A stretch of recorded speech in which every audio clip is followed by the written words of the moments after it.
கிறிஸ்து இயேசுவில் பிரியமான சகோதர சகோதரிகளே, புனித வெள்ளியிலே நாம் அனைவரும் ஒன்றாக கூடியிருக்கின்றோம். இந்த புனித வெள்ளிக்கிழமையிலே உங்கள் அனைவருக்குமே தெரியும், திருப்பலி என்பது இல்லை. இது ஒரு துக்க நாள் மாதிரியே நம் காட்சி பொருளாக இருக்கிறது. கோவிலின் கதவுகள் அனைத்தும் மூடப்பட்டு இருக்கின்றன. சுரூபங்கள் எல்லா சுரூபங்களுமே மூடப்பட்டு இருக்கின்றன. ஒரு துக்க வீட்டுக்கு சென்றால் என்ன வாடை வருமோ அந்த வாடைகள் தான் காலையிலிருந்து நீங்கள் அந்த மனத்தை பார்த்திருப்பீர்கள்.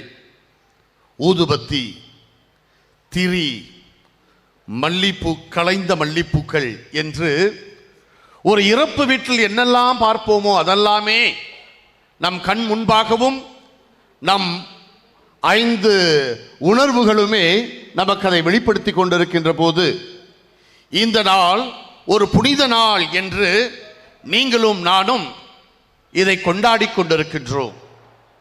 இன்னைக்கு நிறைய பேர் பார்த்தோம்னா ரொம்ப லோ ப்ரொஃபைலில் தான் வந்திருக்கோம்.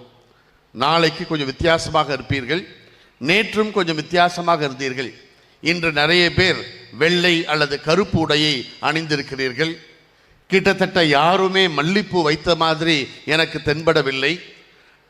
எல்லாருமே வெள்ளை கலரில் போட்டு ஒரு அருமையான ஒரு சூழலிலே ஆண்டவருடைய பாடுகளை, ஆண்டவருடைய இறப்பை நாம் மிக சிறப்பான விதத்தில் உடல் அளவிலும் உள்ள அளவிலும் எண்ண அளவிலும் ஆன்மீகத்திலுமே அருமையாக பதித்திருக்கின்ற போது ஒரு சில கேள்விகளை உங்களுக்கு கேட்கலாம் என்று நான் நினைக்கின்றேன். புனிதம் என்றால் என்ன? புனித வெள்ளி என்று இருப்பதனால் அந்த வார்த்தையிலிருந்து ஆரம்பிக்கலாம் என்று நினைக்கிறேன். புனிதம் என்றால் என்ன? இந்த உலகம் புனிதத்திற்கு ஒரு அர்த்தத்தை கொடுக்கிறது. உங்கள் அனைவருக்குமே தெரியும் புனிதம் என்றால் என்ன. புனிதம் என்றால் ஒயிட்டா இருக்கணும்.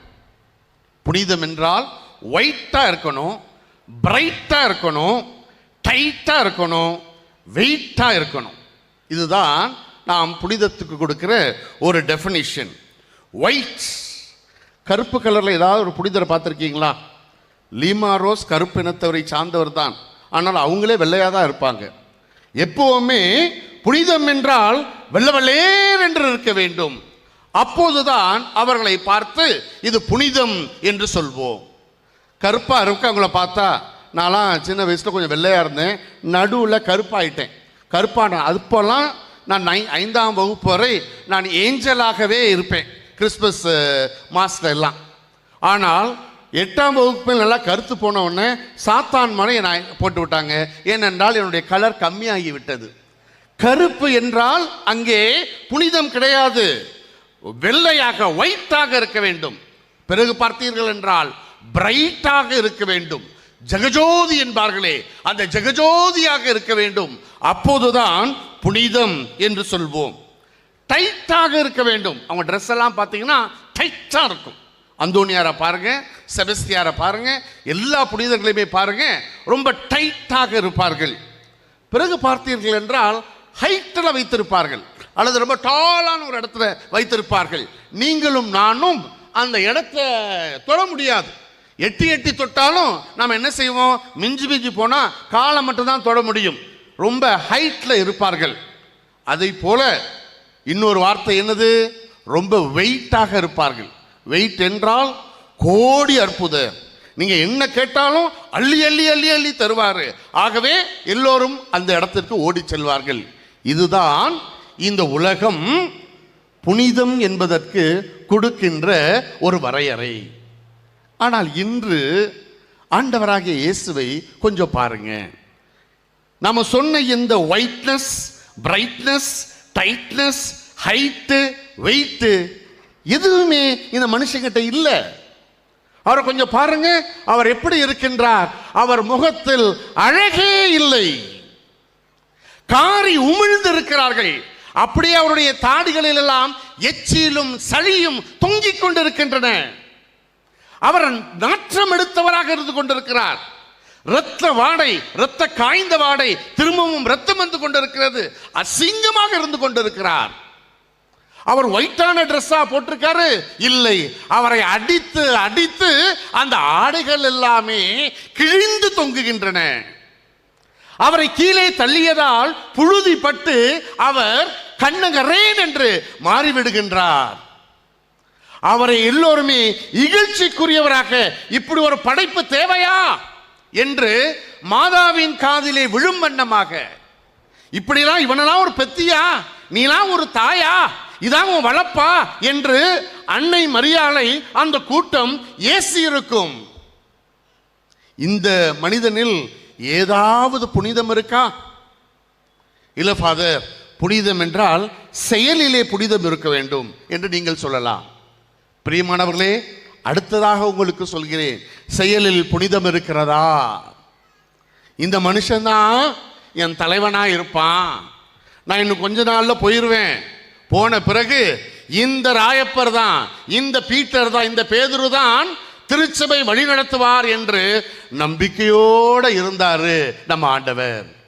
ஆனால் ஒரு பணிப்பெண் கேட்டதனால, ஐயோ இவரை எனக்கு தெரியவே தெரியாது என்றும், மார்க்க நற்செய்தியிலே அழகாக போட்டிருக்கும் கெட்ட வார்த்தையை சொல்லிவிட்டு, ஐயோ அந்த ஆளை எனக்கு தெரியவே தெரியாதியா என்று ஓடி ஒளிந்த ஒரு நம்பிக்கை துரோகியை பார்க்கின்றோம். இது புனிதமா? முத்தம் என்பது ஒரு பிரியத்தின் அடையாளம், முத்தம் என்பது ஒரு அன்பின் வெளிப்பாடு. ஆனால் யூதாஸ் இஸ்காரியோத் 3 ஆண்டு கூடவே இருந்த ஒரு அருமையான நண்பன் முத்தமிட்டு காட்டிக் கொடுக்கிறான்.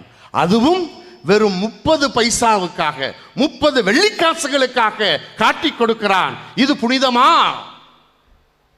அவரோடு ஒட்ட இருந்த அந்த சீடரில் ஒருவன், என் ஆடை தொலைந்தாலும் பரவாயில்லை என்று நிர்வாணமாக ஓடி செல்கிறான். இந்த ஆளே வேண்டாம்ப்பா, இந்த சங்காத்தமே வேண்டாம்ப்பா என்று ஓடுகின்றான். இது புனிதமா? பரிசேயர்கள் முன்பாகவும், சதுசேயர்கள் முன்பாகவும், ரோம வீரர்களின் முன்பாகவும் அவர் அடித்து நொறுக்கப்படுகின்றார். இது புனிதமா? பிரியமான சகோதர சகோதரிகளே, புனித வெள்ளி என்று நாம் ஏன் இதை கொண்டாட வேண்டும்? உங்களையும் என்னையும் யோசிக்க வைக்கின்ற, சிந்திக்க வைக்கின்ற அருமையான எண்ணங்களை அழகான வழிபாட்டின் மூலமாக தூவுகின்ற அருமையான ஒரு வெள்ளியிலே அடுத்ததாக ஒன்றை உங்களுக்கு வைக்க நினைக்கின்றேன். அவர்தான் யார் என்றால், நீட்சே என்கின்ற ஒரு மாபெரும் பிலாசபர், தத்துவவியலார். அவர் என்ன சொல்கிறார் என்றால், 1882 ஒரு பயங்கரமான ஒன்றை சொல்கிறார். என்ன சொல்றார் தெரியுமா? God is dead. ஆண்டவர் செத்து போயிட்டான். ஒரே ஒரு மனுஷன் தான் இருந்தான், அவனையும் நீங்களும் நானும் கொன்று போய்விட்டார். ஆகவே ஆண்டவர் செத்துட்டார், அதோட நிப்பாட்டி இருந்தா பரவாயில்லை. அவர் எக்ஸ்டெண்ட் பண்றார். ஆகவே இந்த கிறிஸ்டியானிட்டி, இந்த கத்தோலிக்க விசுவாசம் நீங்கள் மற்றவரெல்லாம் பின்பற்றுகிறீர்களே, அதெல்லாம் வேண்டாம். கடவுள் செத்துவிட்டார் என்றால் நல்லது கெட்டது இல்லை. கடவுள் செத்துவிட்டார் என்றால் கோட்பாடுகள் இல்லை. கடவுள் செத்துவிட்டார் என்றால் மோட்சம் இல்லை என்ற அருமையான ஒரு தத்துவத்தை சொன்னதும் ஆயிரக்கணக்கான மக்கள் அந்த நீச்சையினுடைய தத்துவத்தை நம்பிக்கொண்டு எல்லோரும் ஓடி போனார்கள், ஆண்டவரை மறந்து போனார்கள். பிரியமானவர்களே, நான் இப்போது ஒரு சிலவற்றை சொல்கின்றேன். நீங்கள் முடிந்தால் ஆண்டவன் இருக்கானா என்று நீங்கள் சொன்னீர்கள் என்றால் நான் உங்களுக்கு கிரவுன் வைக்க ஆசைப்படுகிறேன். பிரியமானவர்களே, 4 நிகழ்வுகளை உங்களோடு பகிர்ந்து கொள்ள ஆசைப்படுகின்றேன். 2004 ஒரு அருமையான நாள். 13 ஆண்டு காலமாக ஒருத்தங்க கல்யாணம் முடிஞ்ச ஒரு தம்பதியினர் குழந்தை வேணும், குழந்தை வேணும், குழந்தை வேணும். போகாத கோயில் இல்லை, போகாத குளம் இல்லை, போகாத புண்ணிய தலங்கள் இல்லை. போய் போய் போய் போய் வேண்டி பார்த்தாங்க, குழந்தையே கிடைக்கல. அதுக்கு பிறகு இதுக்கப்புறம் அவ்வளோதான், இதுக்கப்புறம் ஒன்றும் இல்லை, சரியா, நம்ம ஏதாவது நம்ம அப்படியே வாழ்ந்துட்டு போகலாம். 13 வருஷம் வாழ்ந்தாச்சு, 14 வருஷம் வாழ்ந்தாச்சு, இதுக்கப்புறம் என்ன இருக்கிறது என்று நினைத்து கொண்டு இருக்கின்ற போது ஆண்டவர் அவர்களுக்கு அருமையான ஒரு பெண் குழந்தையை கொடுத்தார்கள். எல்லாருக்கும் சந்தோஷம், எல்லாருக்கும் சந்தோஷம். ஆஹா, எப்படி ஒருப்பட்ட ஒரு மிரக்கிள், எப்படிப்பட்ட ஒரு அற்புதத்தை ஆண்டவர் நிகழ்த்தி விட்டார். 13 ஆண்டு காலத்துக்கு பின்பாக ஒரு குழந்தையை தந்து குழந்தை பாக்கியத்தை தந்துட்டாங்களே, பிரைஸ் தி லார்ட், அல்லேலூயா என்று எல்லாரும் கத்திக் கொண்டிருந்தார்கள். இவர்கள் முதல் பிறந்த நாள் விழாவை கொண்டாட 2004 டிசம்பர் மாதம் 25ஆம் நாள் வேளாங்கண்ணி கோயிலுக்கு மொட்டை போடுவதற்காக, ஒரு ஆண்டு முடிந்ததும் மொட்டை போடுவதற்காக அங்க கூட்டிட்டு போறாங்க. 26ஆம் நாள் மொட்டை போடுவதற்காக அங்க கொண்டு போறாங்க. 2004 26ஆம் நாள் மாபெரும் சுனாமி அலை வருகிறது. அந்த சுனாமி அலையில் இந்த குழந்தை எங்க போச்சுனுமே தெரியாது.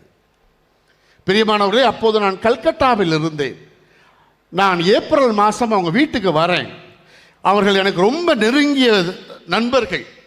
அங்கே வந்தவுடன் என்னுடைய சட்டை, நீ சாமியாருக்கு படிக்கிறியாடா, நீ சாமியாருக்கு படிக்கிறியா, இவெல்லாம் கடவுளா? நான் கேட்டனா? நான் எவ்வளவு கேட்டு பார்த்தேன். 13 ஆண்டு காலமாக கேட்டனே, அப்பெல்லாம் கொடுக்காத இந்த மனுஷன் 14வது ஆண்டுல எனக்கு ஒரு குழந்தையை கொடுத்துட்டு நான் நன்றி சொல்லதான மாதாட்ட போனேன். அந்த மாதா என் நன்றியை ஏற்காமல் இந்த குழந்தையை என் கையில இருந்து பறிச்சுட்டாங்களே, இவர் ஆண்டவனா? பிரியமானவர்களே, உங்களிடம் கேட்கிறேன், இவர்களை என்ன சொல்லி தேத்துவீங்க?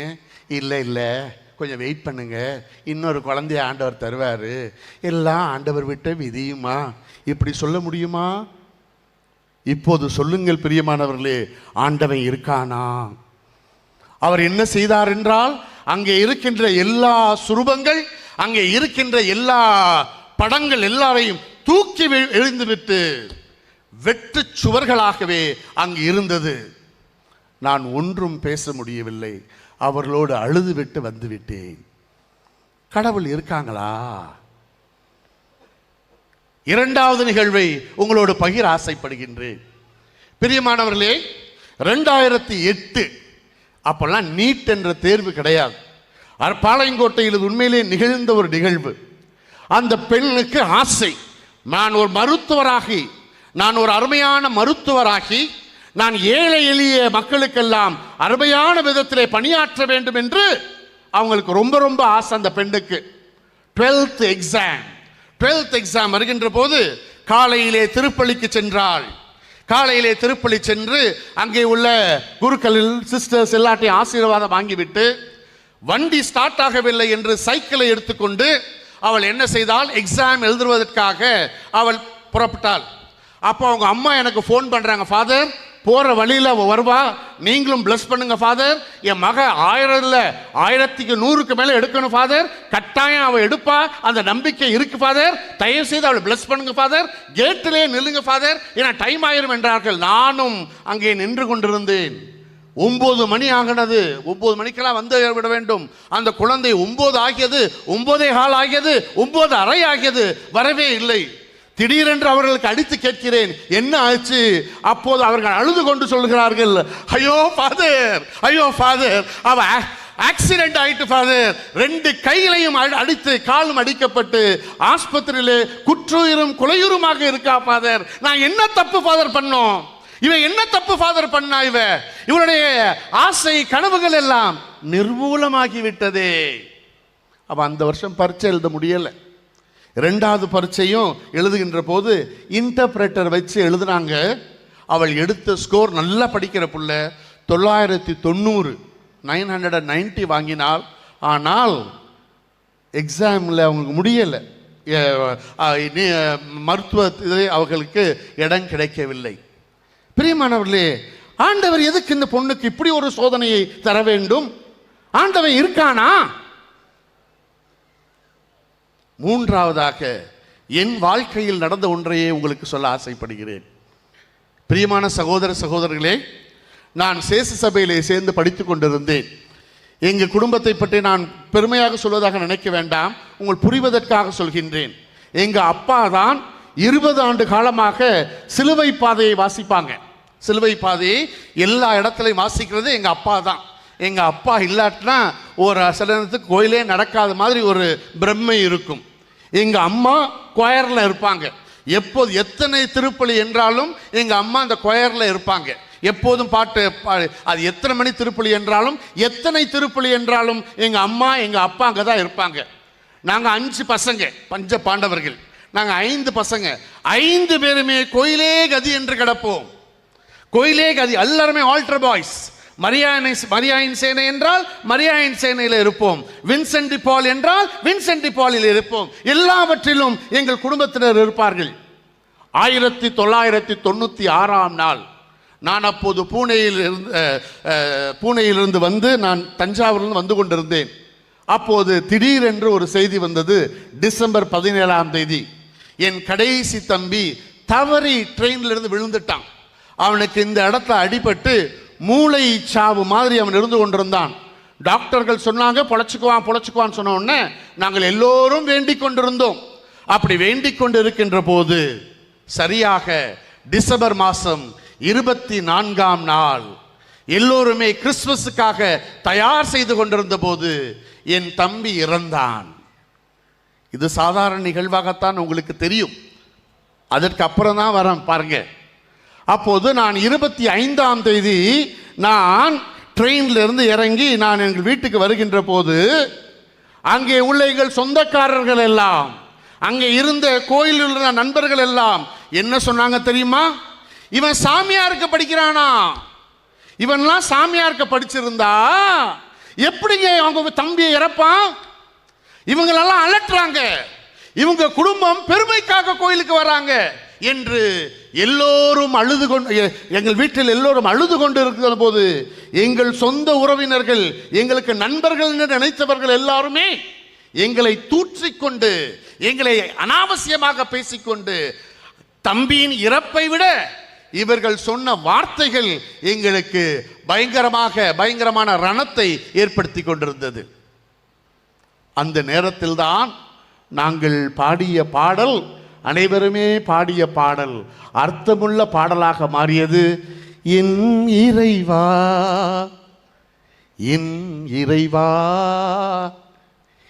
ஏன் என்னை கை நெகிழ்ந்தீ.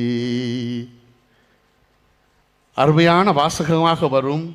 தீயோரின் கூட்டம் என்னை வளைத்து கொண்டது, பல நாய்கள் என்னை சூழ்ந்து கொண்டன, என் கைகளையும் கால்களையும் அவர்கள் துளைத்தார்கள், என் எலும்புகளை எல்லாம் எண்ணி விட முடியும் என்றார்கள். என் இறைவா என் இறைவா ஏன் என்னை கை நிகழ்ந்தீர். பிரியமான சகோதர சகோதரிகளே, இப்போது நான் உங்களிடம் கேட்கிறேன், இறைவன் இருக்காரா? நல்லவர்கள் ஏன் துன்பப்பட வேண்டும்? அநீதி செய்பவர்களெல்லாம் வாழ்ந்து கொண்டிருக்கிறார்களே, தவறு செய்பவரெல்லாம் வாழ்ந்து கொண்டிருக்கிறார்களே, தினம் தினம் கோயிலுக்கு வருபவர்களெல்லாம் கஷ்டப்பட்டு கொண்டிருக்கின்ற போது கோவிலுக்கே வராதவர்கள் குபேரர்களாக இருக்கிறார்களே. ஏன் இறைவா ஏன் இறைவா ஏன் எங்களை கைவிட்டீர்? நாங்கள் எல்லாம் உன்னுடைய துதி நாமத்தை அருமையாக பாடிக்கொண்டிருக்கிறோமே, உம்மை இயேசுபவர்கள் யாருமே கண்டுகொள்ளாதவர்கள் எல்லாம் அருமையான மாடிகளிலே வாழ்ந்து கொண்டிருக்கிறார்களே.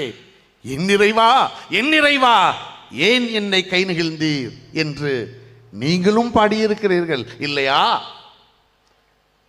கேட்கப்பட வேண்டிய கேள்வி, கடவுள் உயிரோடு இருக்காரா, இறந்துட்டாரா?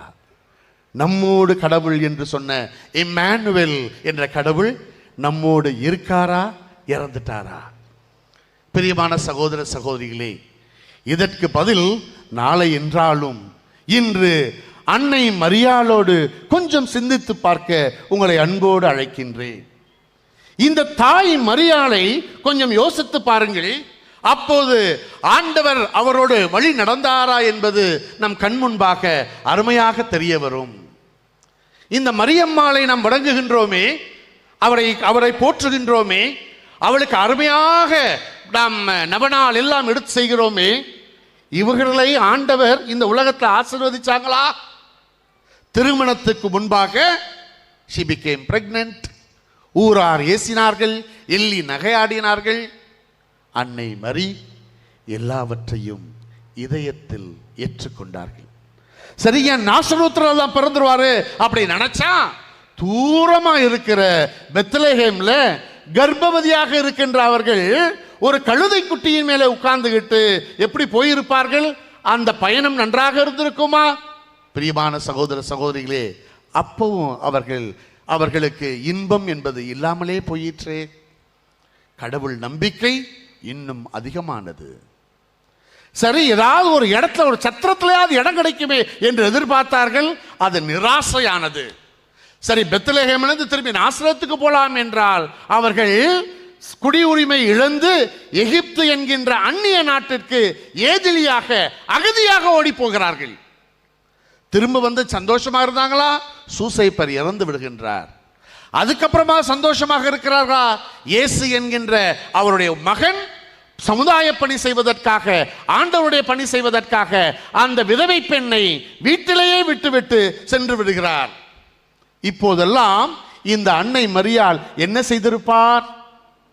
பிரியமானவர்களே, இங்கேதான் நம்முடைய ஆழமான விசுவாசம் நம்மிடம் இருப்பதை நாம் எண்ணி பார்க்க வேண்டும். அதை வளர்த்தெடுக்க வேண்டியது உங்களது பொறுப்பு, எனது பொறுப்பு. சாதாரணமாக ஒரு குளத்திலே அது அழகாக நீந்தி விடலாம்.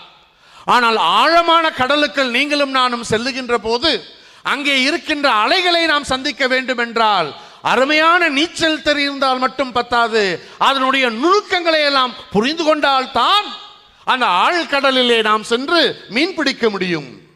பிரியமானவர்களே, இன்று இந்த டிஜிட்டல் வேர்ல்டுல பலவிதமான எண்ண அலைகள் வந்து கொண்டிருக்கின்றன.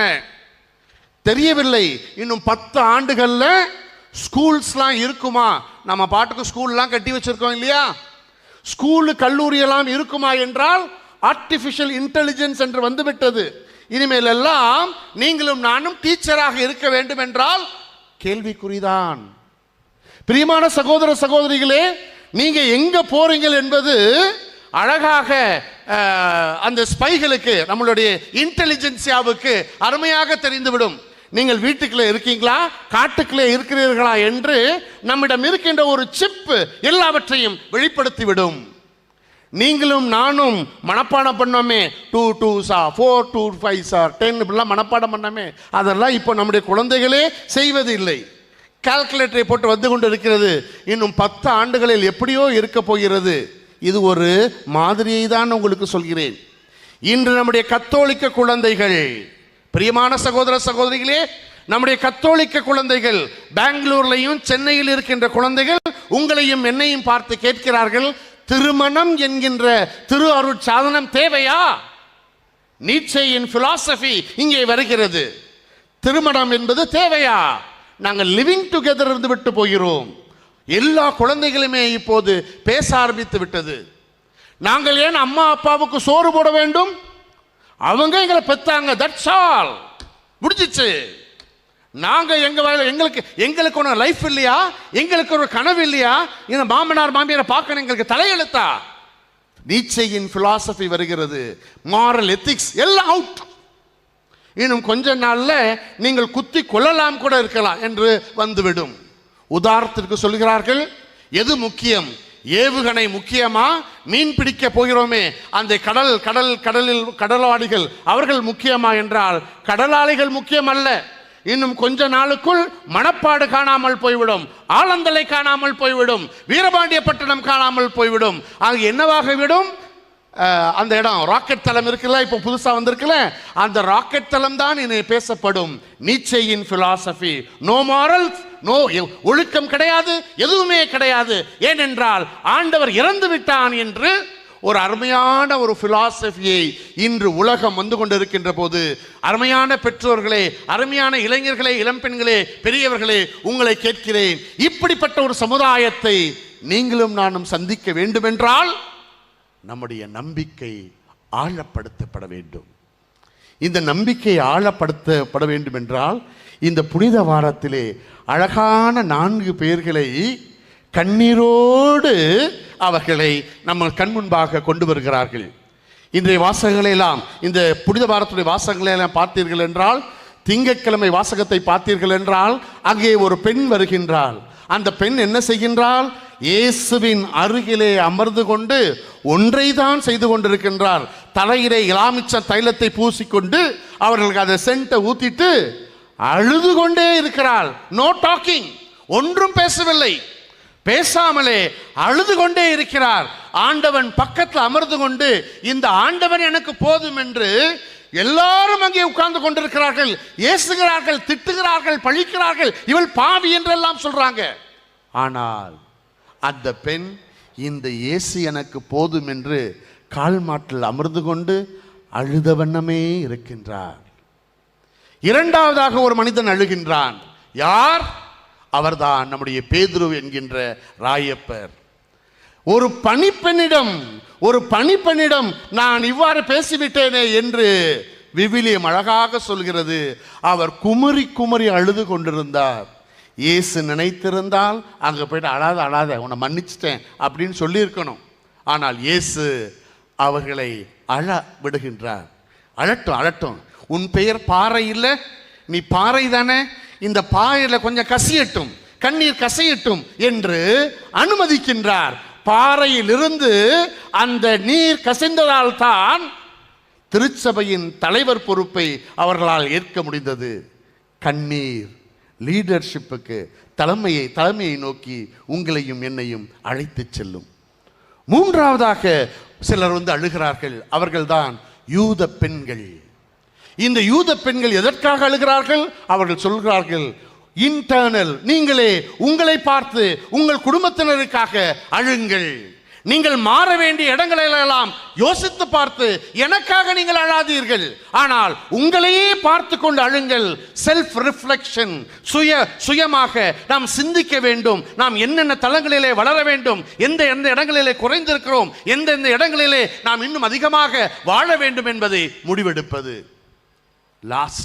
கடைசியாக மக்தலா மரியா, இயேசு கல்லறையிலே அடக்கம் செய்யப்பட்ட பிறகு கூட விடிய காலையிலே எழுந்து, யோவான் நற்செய்தியிலே அழகாக போட்டிருக்கும், விடிய காலையிலே எழுந்து கொண்டு அந்த கல்லறை வாசலில் இருந்து அழுது கொண்டே இருக்கிறார். பிரியமான சகோதர சகோதரிகளே, இந்த அழுகை என்ன எடுத்துக்காட்டு என்றால், நீங்களும் நானும் இருளில் இருந்தால் கூட கண்ணீரோடு உடனிருப்பு இருக்கின்ற போது அவர்களுக்கும் தலைமை பதவி, தலைமைத்துவம் வந்து சேரும் என்பதை எடுத்துக்காட்ட. பிரியமான சகோதர சகோதரிகளே, இன்றைய வழிபாடுகள் எல்லாம் நான் உண்மையிலே கொடுத்து வைத்தவனாக இருக்கிறேன். நேற்று காலையிலே இருந்து இன்று மதியம் வரைக்கும் நான் உங்களோடு பயணித்த போது மிக பெருமையாக இருந்தது. ஏனென்றால் நம்முடைய திருச்சபையின் வழிபாடுகளை எல்லாம் கச்சிதமாக, அந்த காலத்தில் இருந்த ஒப்பாரி பாடல்கள், அந்த காலத்தில் இருந்த விருத்தங்கள், இவையெல்லாம் கொண்டு அருமையான ஒரு வழிபாட்டை வைத்து நாம் ஆன்மீகத்திலே வளர்ந்து கொண்டிருக்கின்ற போது சமூக அக்கறையுடனும் நாம் சிந்திக்கின்றோம். செல்ஃப் இன்ட்ராஸ்பெக்ஷன் என்று சொல்கின்ற சுய அறிவு பெற்றவர்களாகவும் நாம் வளர்ந்து கொண்டிருப்பதை பார்க்கின்ற போது, நீங்களும் நானும் துன்பத்தை ஏற்க தயாரா, இந்த துன்பத்தின் வழியாக மீட்பு இருக்க முடியுமா என்பதைத்தான் நீங்கள் இன்னும் கொஞ்ச நேரத்துக்கு நீங்களும் நானும் வணங்கி ஆராதிக்க இருக்கின்ற சிலுவை நமக்கு எடுத்து காட்டுகிறது. அவரது காயங்களால் நீங்களும் நானும் குணமாக்கப்பட போகிறோம்.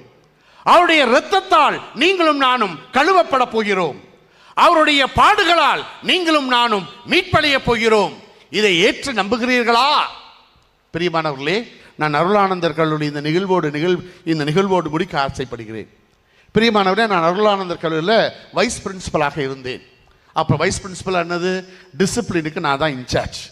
டிசிப்ளின், நான் அந்த இடத்துல ரொம்ப ஸ்ட்ரிக்டாக இருக்க மாதிரி இப்படிலாம் இருக்க மாட்டேன். அங்கே போனானாக்கா நான் வேறு மாதிரி ஆயிடுவேன். சரியா?